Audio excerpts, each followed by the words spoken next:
ओडिशा एक समृद्ध राज्य। कहीं केउ कालरू ओडिशा तार साहित्य संस्कृति पई सारा भारतवासी पाखरे सारा विश्ववासी पाखरे एक स्वतंत्र परिचय स्वतंत्र स्थान अधिकार कर सारी। उत्कल भूमि भारतीय राष्ट्र मानक मध्यरे मर्यादा महत्व प्रतिपादन कर सारी। मनीष ही सृष्टि करिछि आधुनिकता। निजर मानस सत्तारु ही आधुनिकतार सृष्टि होइछि। आधुनिकता एक नूतन जुग होई पारे, गोटे नूतन सृष्टि मध्य होई पारे। ए जुगरे सौंदर्य सबु प्राणींकर पराकाष्ठा आदर्श उत्कर्षर एक अनुपम नूतन परंपरा गठनर सृष्टि हेउछि एही आधुनिक जुग।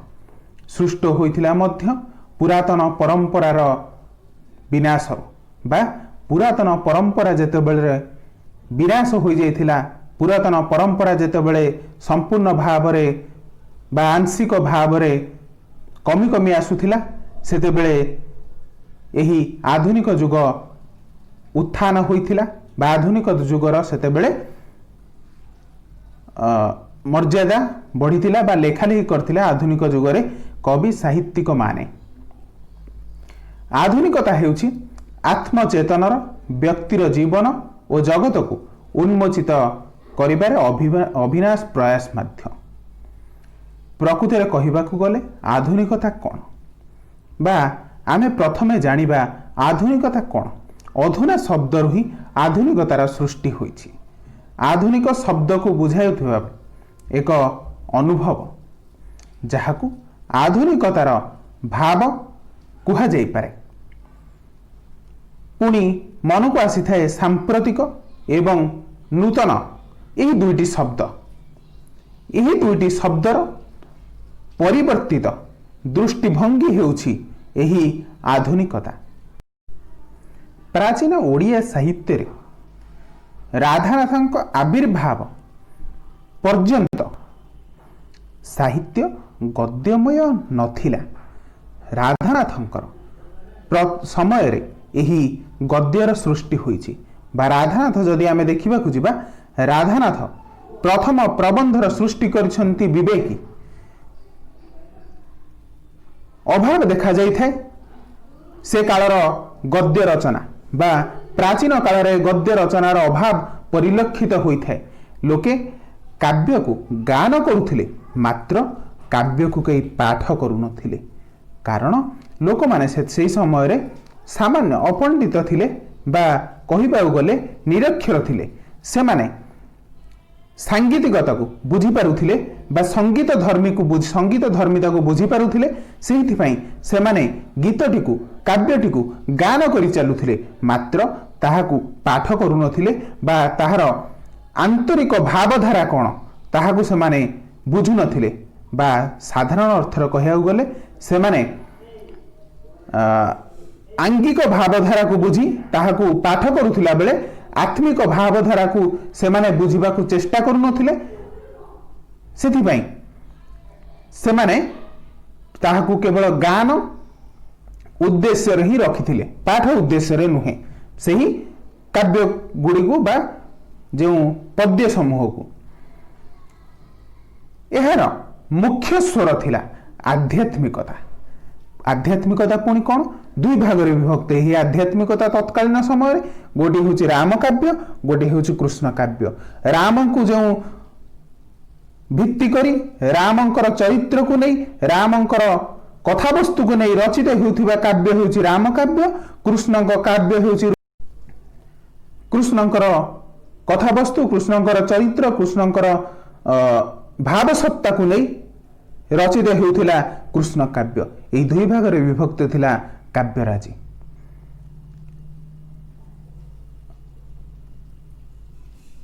आदर्श आदर्श कौन थिला? प्राचीन साहित्य रे संस्कृत ही थिला प्राचीन साहित्यर आदर्श। संस्कृत रे जो रचित होउथिला काव्यराजी, से ही काव्य को अनुसरण करी रचना करुथिले काव्यमान ओडिया कवि माने। आधुनिक युग धर्मर आलोचना करी अनेक आलोचक आधुनिक युग को फकीर मोहनकर नाम रे नामित करने को जुक्ति बाढ़ी थांती। पाश्चात्य साहित्य शिक्षा शासन वैज्ञानिक भाव बा वैज्ञानिक जीवनर अनुशीलन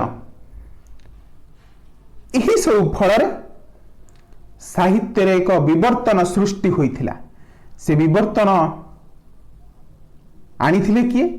राधानाथ राय। से हुंतु बरं पाश्चात्य साहित्य आनी ओडिया साहित्य ताहाकु समीकरण कराइथिले पाश्चात्य साहित्य अनुकरण करी, परंतु से एक नूतन भावसत्तार नूतन शिक्षा साहित्य वैज्ञानिक शासन यही सबुर प्रचयन करथिले पाश्चात्य साहित्य आनी मध्य। सेथिपाई एक विवर्तन सृष्टि होइथिला। इतिहास और किंवदंती को भित्ति करी ओडिया साहित्य को भेटी देइथिले। ओडिया साहित्य रे रचना करिथिले चंद्रभागा, नंदिकेश्वरी, उषा, पार्वती, चिलिका, महाजात्रा, जदातिकेशरी, उर्वशी, केदार गौरी, मेघदूत, महाजात्रा प्रभृति एवं दरबार जो तकर व्यंग काव्य थिला यही सब प्रभृति काव्यमान। राधानाथ राय गोटे स्थान रे कहिसंती उत्कल कमला विलास दीर्घिका मराण मालिनी नीलांबु चिलिका, जहा कि से कहिसंती चिलिका काव्य रे। सेही भली भाव रे अन्य एक स्थान रे से कहिसंती अतुले उत्कल सिना एही धरा प्रकृति विभवे विश्व मनोहरा समग्र उत्कल शोभा तिलोत्तमा छबिल उत्कले छबिलतमा। महेंद्रगिरी जो तांकर रही ताहारी मध्यरु एही पद्यांशटी उद्धृत होइछि। राधानाथ राय थिले ओडिया साहित्यर जुगस्रष्टा, जहांक नाम रे गोटे जुग रही राधानाथ जुग। ओडिया साहित्यर ओडिशार थिले से बरपुत्र, से थिले पंडित एवं कवि मध्य। तेणु यथार्थरे से हेउछंती आधुनिक साहित्यर मंत्रदाता एवं स्रष्टा मध्य। राधानाथंक परे अन्य जणे कवि तांकर कविता राजी रचना करिछंती। से थिले ब्राह्म धर्मर प्रतिष्ठाता बा तांकर नाम हेउछि मधुसूदन राव। ओडिशा को ब्राह्म धर्म से आनिथिले। राधानाथ जुग साहित्य रे सत्यर उपासक थिले। से थिले भक्त कवि। आधुनिक साहित्यर त्रिवेणी संगमर से थिले मुख्य स्रोत, जने शिक्षक ब्रह्मवादी एवं कवि थिले। से तांकर भाषा रे मधुमय सृष्टि सुधामय सृष्टि ये सृष्टि अमृतमय है। तांकर साहित्य सृष्टि मुख्यतः 5 भाग रे विभक्त करा जाई पारे। कौन कौन? शिशु उपयोगी कविता, वर्णनामूलक कविता, भावगत कविता बा भावगर्भक कविता, नीति विषयक कविता, गद्य रचना एवं अनुवाद साहित्य। तांकर कलम मुनरु फुटी उठिथिला अनेक गुड़िए कविता, कवितावली, प्रबंधमाला, छांदमाला, साहित्य कुसुम शिशुबोध, बालबोध, उत्तम रामचरित, प्रणयर अमृत, संगीतमाला, उत्कल गाथा, बसंत गाथा, कुसुमांजलि एवं बाल रामायण प्रभृति रचना।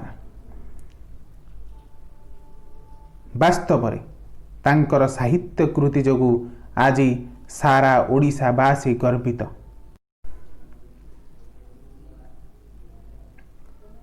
मधुसूदन रावଙ୍କର ପରେ अन्य जड़े कवि, जड़े कथाकार, जड़े युगपुरुष, जड़े ओडिया साहित्यर मुख्य प्रवर्तक,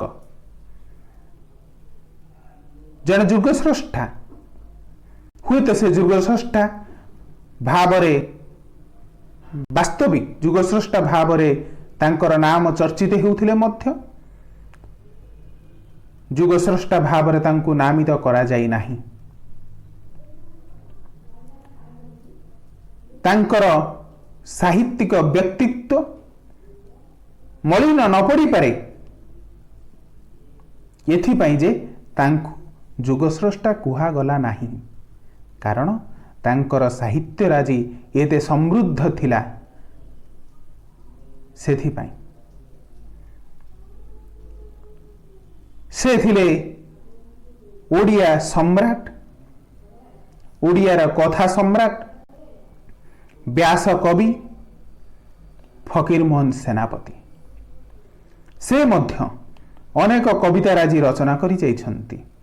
आधुनिक साहित्य रे उत्कल भ्रमण, मु हाट बाहुड़ा, पुष्पमाल्य, उपहास, अवसरबासरे, बौद्ध अवतार, प्रार्थना, पूजाफुल, धूली इत्यादि यही कविता राजी से रचना करि जाइछन्ति ओडिया साहित्य रे। तांको परे आउ जणे युग पुरुषंकर संबंध रे आमे आलोचना करिबा। से थिले ओडिशा को स्वतंत्र प्रदेश रो जो मान्यता दिया जाइथिला बा स्वतंत्र ओडिशा प्रदेश जो गठन करा जाइथिला मुख्य पुरोधा मधुसूदन दास कुलवृद्ध नाम रे से परिचित।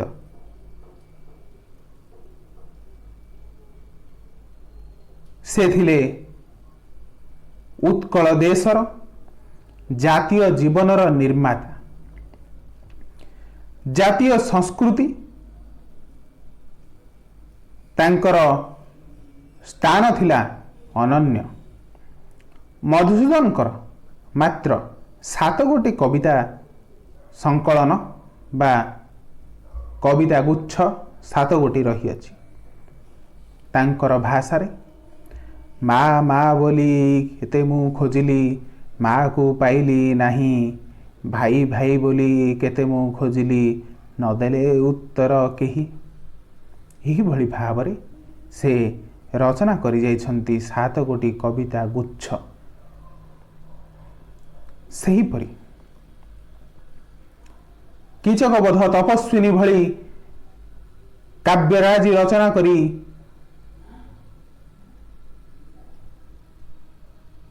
अमरत्व ग्रहण करिसन्ति गंगाधर मेहेर, प्रकृति कवि गंगाधर मेहेर।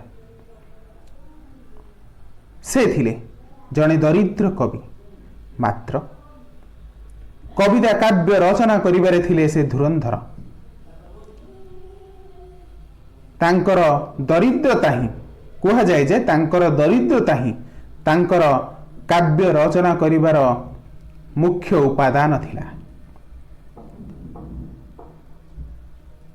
कविता कल्लोल, अर्घ्य थाली एही भली भावरे से कविता रचना करि जाइछन्ति। आधुनिक युगर बा राधानाथ युगर अन्य एक श्रेष्ठ कवि, विशिष्ट कवि, पल्ली कवि नंदकिशोर बळ। तांकर कवि मानसरे फुटी उठुथिबा प्रतिटी पल्ली चेतना को से तांकर कविताराजी मध्यरे, कविताराजी माध्यमरे जनसाधारण पाखरे पहुंचाई पारिछन्ति। कविता रचना करिबारे से थिले धुरंधर। सेथिपई तांकु पल्ली कविर आख्या दिया जाइछि। पल्ली चित्र, निर्झरिणी सीता बनवास, कृष्ण कुमारी, बसंत कोइली, चारुचित्र, जन्मभूमि, निर्माल्य, कृष्ण कोइली, कमल कोइली, नानाबाया गीत भली अनेक कवितार आज रचना करि जाइछन्ति से। वास्तविक ओडिया साहित्य रे आधुनिक कविता विभाग रे अगणित कवि तांकर कवितार आज रचना करिछन्ति। आगामी अध्याय रे आमे आउ किछि कविंक संपर्क रे आलोचना करिबा ही आधुनिक कविता संपर्क रे। धन्यवाद। भिडियोटी केमिति लागिला निश्चित भाव में जनइबे। जय जगन्नाथ।